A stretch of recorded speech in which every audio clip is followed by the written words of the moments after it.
El surgimiento de la sociedad de masas. El concepto de masa aparece a raíz de la Revolución Francesa y de la consiguiente conciencia que adquirieron los ciudadanos de los privilegios que tenía el clero y la nobleza. Se consideraba como parte de la masa, pues a cualquiera que no formara parte de los estamentos políticos, sociales y económicos tradicionales en la época. En la teoría política el término se usaba para expresar la preocupación de estas mismas élites por el cambio dramático que se había producido desde la Revolución en 1789. La Asamblea Nacional de Francia aprobó la Declaración de los Derechos del Hombre y del Ciudadano. En este documento, entre otras cosas, se abolía el feudalismo, los diezmos y los privilegios señoriales, y se reconocía la igualdad para ocupar cargos públicos y hacer frente a impuestos y penas. Posteriormente, durante el siglo XIX, también se utilizaba el término de sociedad de masas para descubrir al conjunto de sociedad con motivo de las tendencias igualaristas del periodo de la Revolución Industrial, que socavaban los valores de axiología tradicionales del antiguo régimen o sociedad preindustrial. Más ampliamente, el término puede aplicarse a cualquier sociedad denominada por la cultura de masas.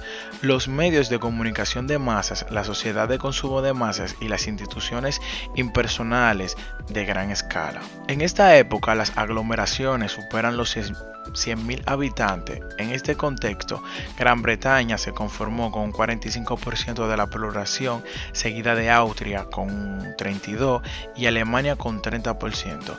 El gigantismo urbano forma en Londres con 8.2 millones de habitantes, Berlín con 4.3, New York con 6.9 y Detroit con 3.4. Estados Unidos fue visto como el modelo inspirador de la sociedad de masas, en la cual no solo se trata de producir, sino de vender. En algunas medidas, el avance tecnológico junto al avance en el campo médico dieron un fuerte empuje para que se elevara el nivel de vida de las personas. También se da el fenómeno de la extensión de la alfabetización, que después fue conocida como escolarización. Las cosas más comunes son pensadas para la masa, como conciertos, reuniones religiosas, manifestaciones políticas, exposiciones técnicas, culturales o turísticas y competiciones deportivas. Estas actividades están presentes tanto de manera física como a través de los medios de comunicación. Los imaginarios colectivos toman forma desde los medios de comunicación, radio, cine y prensa. Los líderes de los medios de comunicación entonces forman la opinión pública. La prensa de masas busca hacer tirada a base de ilustraciones y noticias sensacionalistas. Algunos diarios en Estados Unidos, Gran Bretaña y Francia alcanzaban tiradas millonarias, al tiempo que las grandes empresas periodísticas daban satisfacción a todo tipo de público, es decir, hombres y mujeres de todas las edades y ocupaciones, incluso niños. El desarrollo material y la occidentalización en la forma de vida estaban de la mano. Se configuró un tipo de vida más homogéneo, es decir, grandes masas de la población compartieron un estilo de vida rígido por el modo de producción capitalista. Se comienzan a consumir productos similares de modas, hábitos de vida. Se leen los mismos libros en ese periodo. De este modo, la vida fue tan parecida en ciudades tan lejanas como Londres, Madrid, Tokio, Buenos Aires, Melbourne, Los Ángeles, Hong Kong, New York, etcétera, etcétera. En todas estas ciudades se puede seguir la misma dieta, bailar la misma música y ver las mismas películas. El caso de la radio es sensacional. En Estados Unidos, apenas una década, el número de receptores progresa a 100.000. En 1922, para forzar el consumo de grandes firmas industriales y comerciales, recurrieron a los medios de comunicación ya mencionados para hacer publicidad. Al mismo tiempo, crece la capacidad adquisitiva de ciertas poblaciones. Henry Ford, con su propuesta de producción, logra observar que a partir de esta política se puede aumentar la cantidad de ventas de automóviles. El Estado Nacional. Si atendemos a los grandes cambios del mapa político, la historia del continente europeo puede ser vista como la historia de una sucesión de equilibrios más o menos duraderos con periodos de crisis intercalados desde la Paz de Westfalia 1648 hasta el Tratado de Versalles en 1919, pasando por el Congreso de Viena en 1815. Europa ha conocido distintas formas de lo que se ha dado en llamar orden internacional.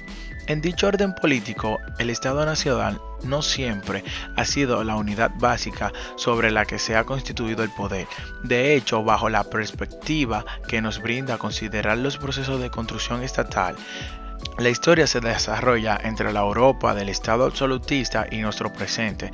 No es sino el largo proceso de génesis y difusión de una modalidad concreta del Estado moderno, a saber, aquel lo denominado Estado Nacional. Las bases del Estado Nacional.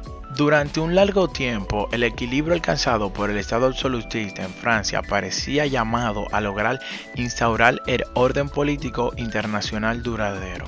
Sin embargo, en 1789, coadyuvado por condiciones estructurales favorables, se desencadenaría un proceso de revolucionario que daría pie al nacimiento de Estado Nacional. En este orden de cosas, el caso francés nos permite identificar algunas de las principales claves interpretativas que explican el proceso de construcción y difusión del Estado Nacional en Europa. En primer lugar, la aparición del Estado Nacional francés tiene lugar sobre el más acabado ejemplo de Estado absolutista. Así lo evidencia una centralización de poder que alcanzaba su máxima impresión en la figura del monarca y el entramado simbólico sobre el que se legitimaba un poder que se decía de origen divino. La división entre élites que suponía de facto rebelión aristocrática de frente a la reforma de Lomenier de Brienne, a la alteración del funcionamiento institucional del régimen que expresaba la convocatoria de los Estados Unidos Generales. En mayo de 1789, finalmente la realización política da un resultado revolucionario político del proceso creativo de interacción entre ellas y masas que tendrían máxima expresión en el nacimiento del Estado Nacional. Pero además, el cambio revolucionario requería a su vez desarrollo de un segundo factor, a saber, el desarrollo de una primera forma de opinión pública de masas y con ella posibilidades misma de la aparición de la nación. Entre otras palabras, la transformación estructural de la vida pública operada en el seno de los estados absolutistas permitió el surgimiento de una comunidad política imaginada por una ciudadanía capaz de realizar simultáneamente la experiencia de la multitud en una escala muy superior a la que hasta entonces habían permitido los límites de la modernización. Por ello mismo, la idea misma pertenecía a una comunidad más allá de las relaciones unipersonales. Característica del absolutismo desencadenaría finalmente en un proceso revolucionario. En efecto, durante el transcurso del ciclo de protesta de poderes absolutistas liberal terminarían por conformar un dilema de múltiple soberanía entre distintas fides políticas que acabaría resolviéndose a favor del segundo y por ende de la nación como instancia de legitimación legal impersonal del Estado burgués. Así, de manera inequívoca, la Declaración Universal de los Derechos del Hombre de 1789 explicaba la incompatibilidad de la soberanía nacional con cualquier otra. El liberalismo político y la variante patriótico-constitucional de nacionalismo movilizarían así los recursos que harían posible la emergencia del mundo político contemporáneo. En los años siguientes a la Revolución de 1789, los cimientos del orden político internacional europeo sucumbirán al progreso del ciclo de protesta revolucionario.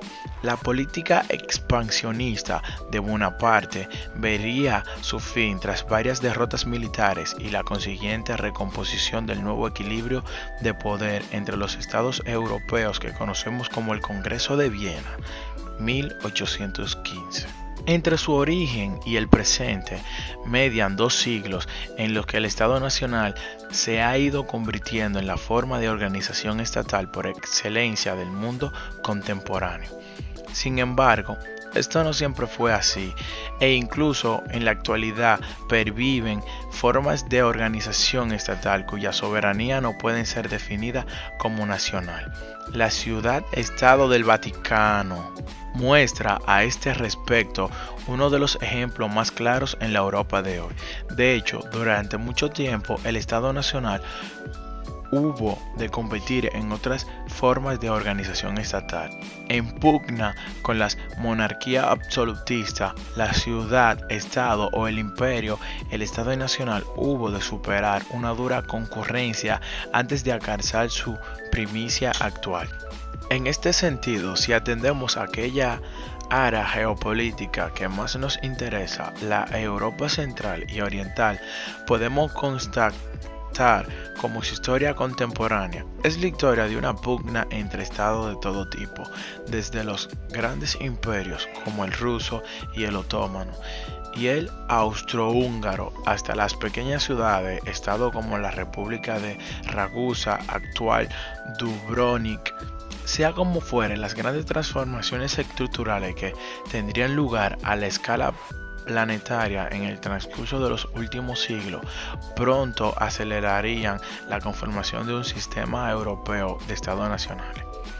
Así, el progresivo desarrollo del sistema capitalista hacia un único sistema mundial o sistema mundo, por emplear aquí la terminología de Immanuel Wallerstein, pronto crearía un marco estructural sobre lo que posteriormente habrían de intervenir actores políticos tan relevantes a los efectos que nos ocupan como la variante etnicista del nacionalismo y variantes leninista, estilinista del movimiento obrero. En lo que sigue abordaremos por separado, aunque de cara a una eventual síntesis complementaría las variables de carácter estructural y dinámico implicado en la conformación del Estado Nacional. De esta suerte podremos acometer la parte final de este trabajo. Este es el fin del mundo soviético y el nacimiento de la Europa.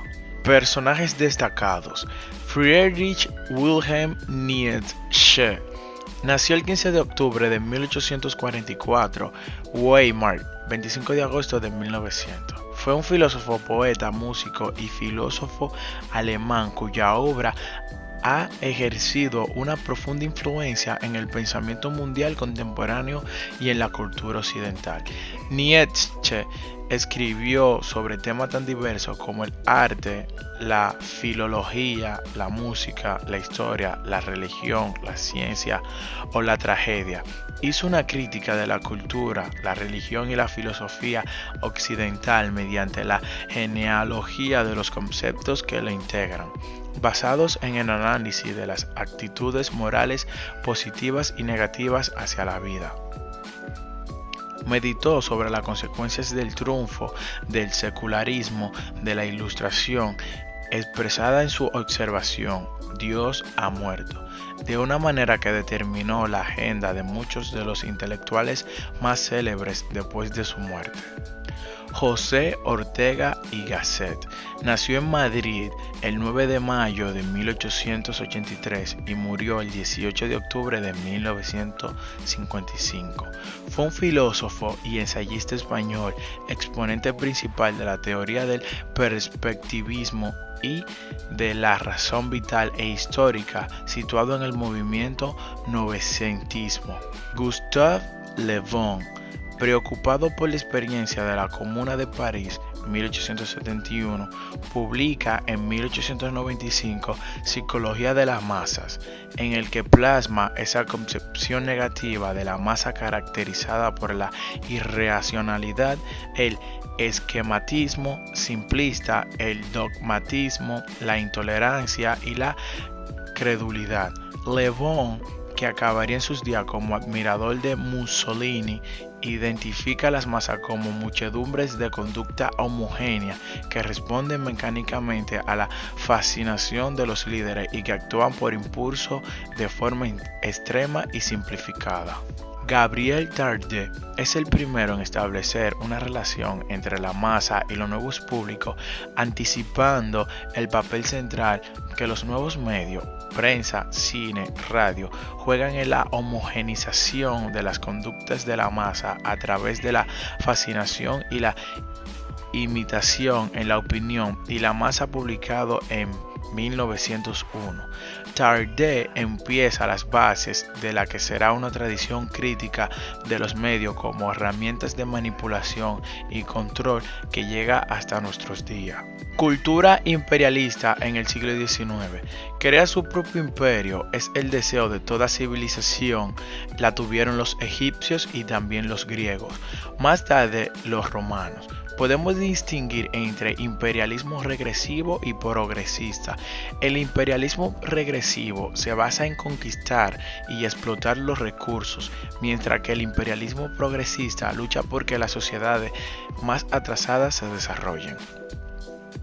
A lo largo del siglo XIX es habitual encontrar estados poderosos que someten a pueblos que se encuentran en inferioridad de condiciones, aprovechan para explotar sus recursos y lo hacen bajo la promesa del progreso que no siempre se cumplen en su totalidad. Desde 1870 aproximadamente hasta 1919, tras el fin de la Primera Guerra Mundial, se da lo que algunos historiadores han llamado la era del imperialismo.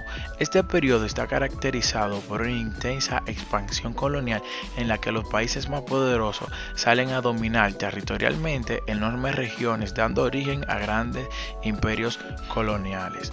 El imperialismo implicó no solo la expansión comercial y nuevas fuentes de recursos para las potencias colonizadoras, sino además dominio político, ocupación militar y una explotación sistemática de las colonias, las cuales perdieron totalmente su soberanía. Hoy en día existe la tendencia de definir el periodo imperialista como una forma de expansión económica que prácticamente se había convertido en una necesidad, sobre todo en el último tercio del siglo XIX. Un proceso de expansión al que se denomina imperialismo librecambista. Característica: una nación dominará a las otras. El imperialismo defiende que una nación puede dominar a otra imponiendo sus propios criterios, normas y haciéndose con el control absoluto, incluyendo sus medios de producción. El uso de la fuerza. Se justifica el uso de la fuerza para conseguir ese control si fuese necesario recurrir a la violencia. Incluso, todo vale para el sometimiento de los estados. Medios de producción controlados. Las potencias imperialistas pueden controlar los medios de producción de los estados sometidos. Control militar. El control dominado estará controlado por los militares, quienes aseguran que se cumplen las expectativas y exigencias del imperio. Control policial. No solo el ejército, sino también la policía estará presente controlando el territorio, imponiendo el miedo y el orden y dejando en evidencia que la libertad está restringida. Conclusión. En conclusión, los derechos hasta entonces exclusivos de la élite social se vieron reducidos.